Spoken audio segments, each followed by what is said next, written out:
Hello everyone, you watching के the dhaba and I am Kiran Kaur Fahad. आज का वीडियो फिर से मैं वेट लॉस करने वाले लोगों के लिए बना रही हूँ ताकि आप लोगों को जो आगे चल के टी की प्रॉब्लम हो जाती है वो किसी भी वजह से ना हो और आप एक हेल्दी रूटीन में अपना वर्कआउट कर सकें।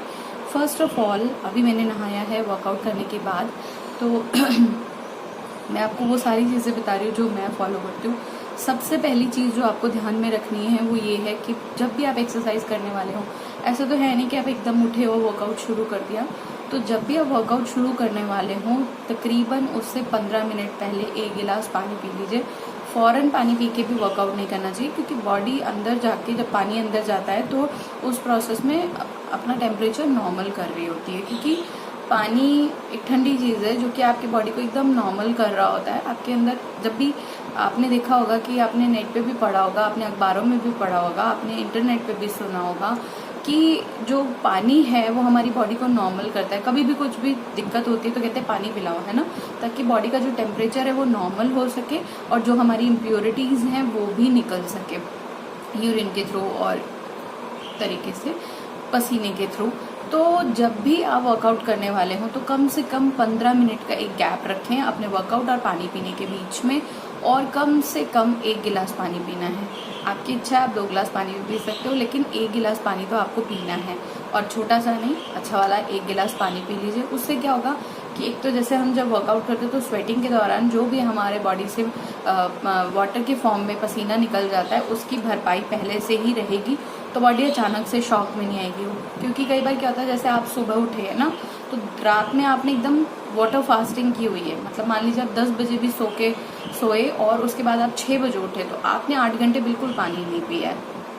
तो बॉडी ने उस वाटर का तो किसी ना किसी तरीके से यूज़ कर लिया, चाहे वो डाइजेशन में किया है, चाहे वो और किसी तरीके से किया है, तो अब आपकी बॉडी में तो पानी नहीं है।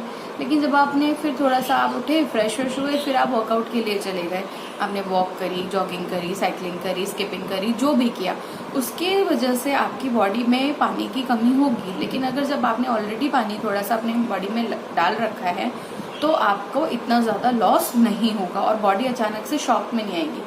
हेयर लॉस होने की वजह यही होती है कि बालों में शॉक आ जाता है, बालों को समझ ही नहीं आता कि उन्हें क्या रिएक्ट करना, और सबसे पहले बॉडी में बालों में असर पड़ जाता है बजाय कि किसी और हिस्से पे पड़ने के।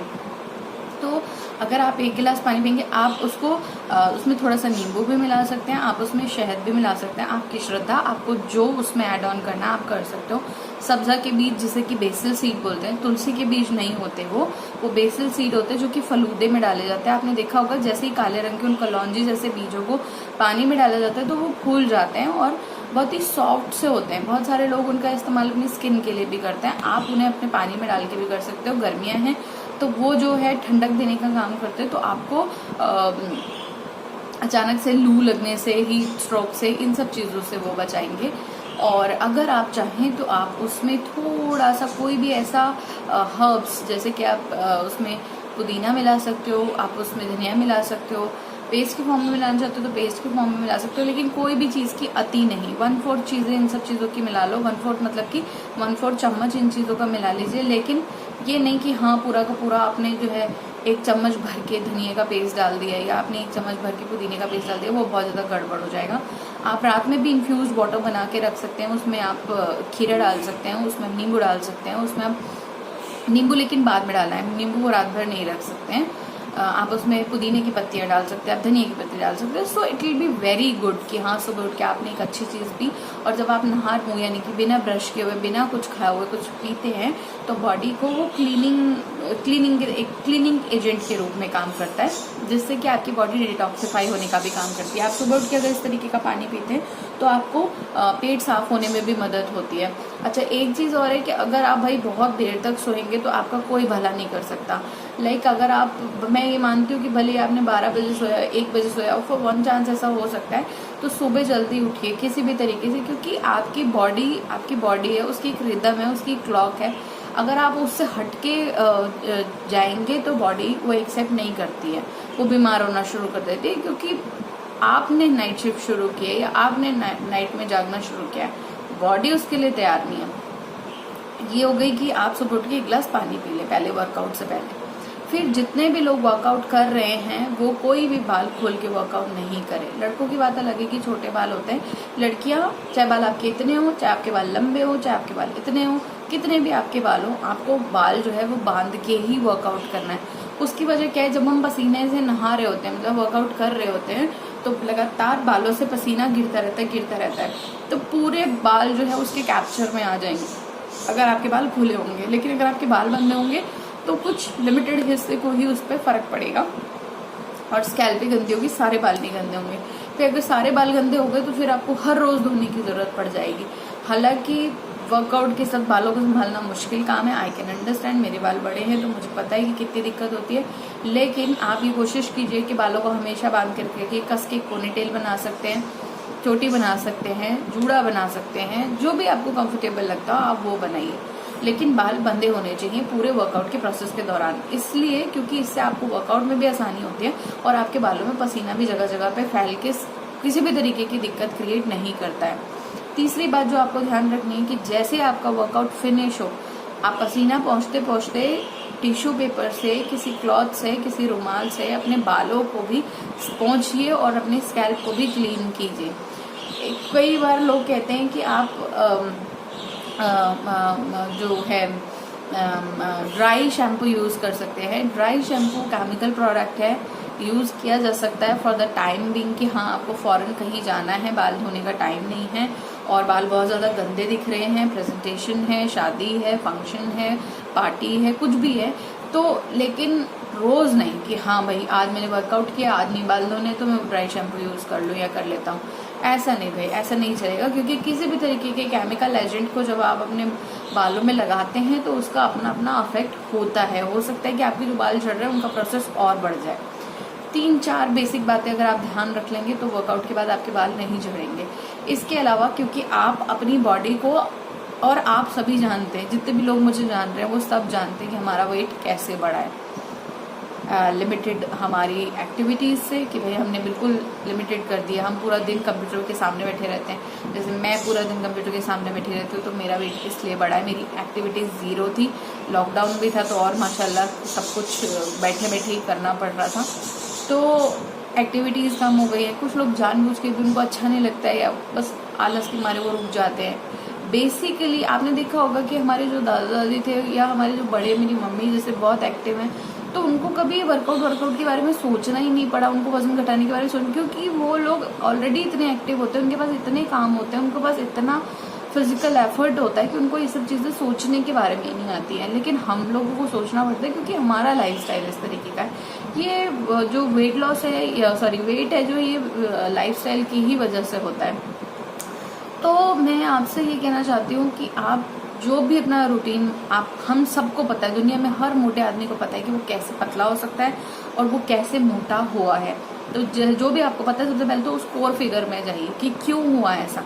जैसे मैं जानती हूँ कि मैं एक्सेस ऑफ सिटिंग जॉब की वजह से या मैं एक्सेस ऑफ सिटिंग की वजह से जो है मोटी हो रही हूँ, ठीक है। ऐसे आपको भी पता होगा, हो सकता है आप जंक फूड बहुत ज़्यादा खाते हो सकता है ऑयली फूड बहुत ज़्यादा है, हो सकता है कि आप अपनी डाइट से भी ज़्यादा ओवर ईटिंग करते हो, वो स्ट्रेस की भी वजह से हो सकता है या कोई भी कारण हो सकता है। बेसिक जो मेन चीज़ 2 कारण होते हैं मोटे होने के, वो ये है कि आपकी इनएक्टिविटी है, आप फिजिकली एफर्ट नहीं करते हो। सेकेंड थिंग कि आप एक्सेस में अपना फूड ले रहे हो, और वो किसी भी फॉर्म में हो सकता है, वो मैदा के फॉर्म में हो सकता है, ऑयल के फॉर्म में हो सकता है, मिर्च मसालों के फॉर्म में हो सकता है, तो वो आपको मोटा बना देता है। तो जब आप इस वेट लॉस जर्नी पे निकले हैं तो खुद को अच्छा खाने के लिए दीजिए, आप उसको सूप खाने पीने के लिए पीजिए, आप अंडे खाइए, आप जो है रेड मीट लीजिए जिसमें कि ज़्यादा से ज़्यादा प्रोटीन होता है, आप बादाम खाइए, आप अखरोट खाइए, आप अंडे खाइए, आप पालक खाइए, आप कॉर्न खाइए, आप मशरूम खाइए, आप जितने भी ग्रीन वेजिटेबल्स हैं उनको ज़्यादा से ज़्यादा अपनी डाइट में लीजिए। और इसके अलावा जिन भी लोगों को लगता है कि भाई ऐसा कौन सा स्पेशल चीज़ है जैसे कि मुझे अपनी डाइट में मेंटेन करना चाहिए कि मेरे बाल भी ना झड़ें, तो प्रोटीन को आपको ध्यान में रख लेना चाहिए। प्रोटीन अगर आप लेते रहेंगे, बेसिकली हमारे बाल प्रोटीन से ही बने होते हैं। जब हम वर्कआउट करते हैं तो मेटाबॉलिज्म बढ़ने लग जाता है, मेटाबॉलिक रेट अच्छी होने की वजह से जो बॉडी है, जो कैलोरी का, जो फैट का जो हमारे अंदर भरी हुई है उसको यूज़ करना शुरू कर देती है in the form of energy, क्योंकि आप वर्कआउट कर रहे हो, मतलब आप फिजिकल एफर्ट कर रहे हो। तो उसमें जान लगानी पड़ती है। तो वो जान कहाँ से आती है? जो आपके अंदर फैट पड़ा हुआ है, बॉडी उसका इस्तेमाल करना शुरू कर देती है। लेकिन अगर बॉडी उसका यूज़ कर रही है, तो ऐसा तो नहीं है कि आप अभी मर गए हैं या आपके अंदर कोई काम नहीं हो रहा है, आपकी मशीन जो है बंद पड़ गई है।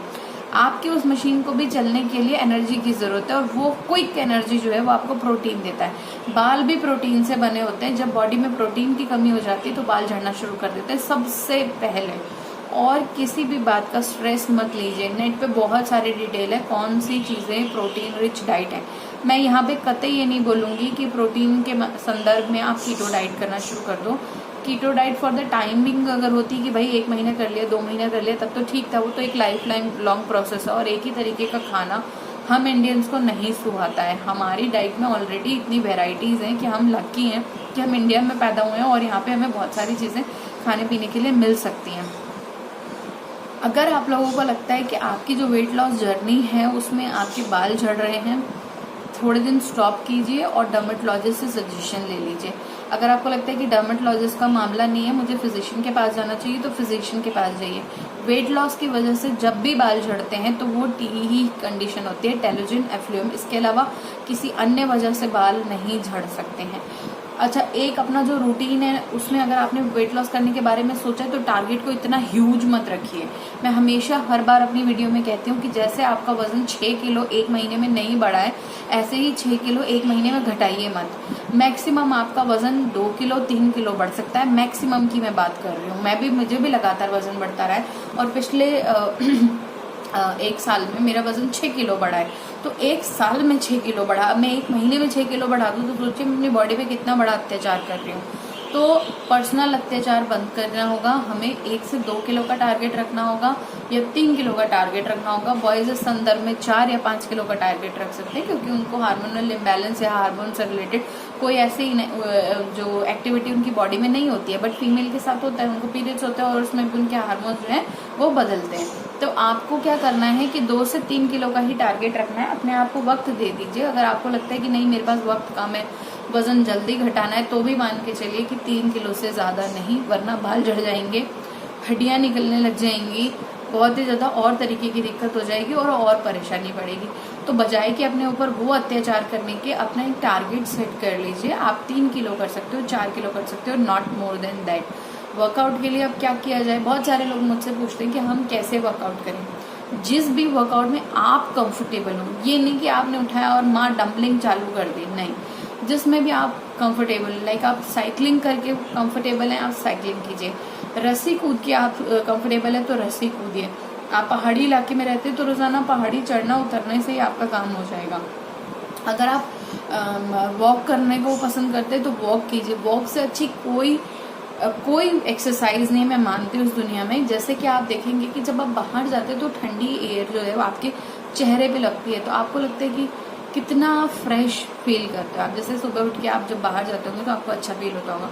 नेचर में अपने आप भी हीलिंग प्रॉपर्टीज़ हैं। कई रिसर्च इस बात को साबित कर चुकी हैं। Scientifically time to time research में ये साबित होता रहा है कि किसी तरीके का जो हीलिंग साउंड है, हीलिंग साउंड मतलब कि पक्षियों का चहचहाना है, पानी का बहना है, पेड़ पौधों का सरसराहट करना है, ये नेचर में बहुत तरीके के साउंड है, वो आपको सुनने चाहिए। जैसे मैं आपको बताऊं कि जो जापान है, जापान में फॉरेस्ट बाथिंग एक कॉन्सेप्ट है। फॉरेस्ट बाथिंग का क्या मतलब है? आप कहेंगे कि जंगल में नहाना, ये क्या बात हो गई? जंगल में नहाना नहीं, जंगल में रहते हुए खुद को क्लीन करना इन द फॉर्म ऑफ कि आप जाएं, आप ठंडी हवा में रहें, आप पेड़ पौधों की छाया में बैठें, आपके चारों तरफ सन्नाटा हो, सिर्फ आवाज़ हो तो पत्तों की हो, आपके पास पेड़ों से छनती हुई धूप आ रही हो, आपको पक्षियों की चहचहाहट सुनाई दे रही हो, पास में कोई नदी बह रही हो, उसके पानी में जब आप हाथ डालें तो आपको बहुत फील होगा। कभी आप जाके देखिएगा। अभी तो आप सब लोगों के प्लान्स बन रहे होंगे कि हम लोग अलग अलग जगह जाके घूमेंगे, एंड आई एम श्योर कि आपकी प्लानिंग भी हो चुकी होगी, बिकॉज जिस तरह से हिमाचल के बाहर गाड़ियों की लाइन लग गई है, तो आई एम श्योर कि Indians are dying to go somewhere. तो अगर आपके साथ ऐसा है तो आप जहाँ के लिए भी प्लानिंग करें, मैं आपको बस एक छोटी सी बात बोलना चाहती हूँ कि आप ऐसी जगह जाइएगा जहाँ पे आपको नदी मिल सके। मैं आपको यकीन दिलाती हूँ कि जब आप उस नदी के बहते पानी में अपना हाथ रखेंगे या पैर रखेंगे तो यू विल फील रिलैक्स्ड। जितने भी लोग मेरा वीडियो देख रहे हो और उनको बहुत ज़्यादा तनाव है, प्लीज़ एक दिन के लिए सही एक दिन के लिए सही, लेकिन ऐसी जगह पे जाइए जहाँ पे बहता हुआ पानी हो और ठंडी ठंडी ठंडी हवाएं आप महसूस कर सको। मेरा नाम बदल देना अगर आपको ये एहसास ना हो तो। और अगर आपको लगता है कि आपको बहुत ज़्यादा स्ट्रेस है तो मैं आपको ये बता दूं कि उस स्ट्रेस का कोई निराकरण नहीं है। आप अपनी ज़िंदगी के खुद मालिक हो, अपनी ज़िंदगी आपको खुद बेहतर बनानी है। आपकी ज़िंदगी आपसे बेहतर ना कोई समझता है, ना कोई समझेगा, और ना ही उसमें कोई उद्धारक बन के आएगा कि वो आपकी ज़िंदगी को बेटर बना देगा। You are the only person who can change your life, who can change your mind, who can change your self. So first of all आप अपनी खुद की इस बॉडी से प्यार कीजिए, अपने आप को सुधारिए। I know you are on the good track कि आपने वर्कआउट करने के बारे में सोचा है। वर्कआउट कीजिए, डेली कीजिए, एंड खुश रहिए, हेल्दी रहिए, हैप्पी रहिए। बाय।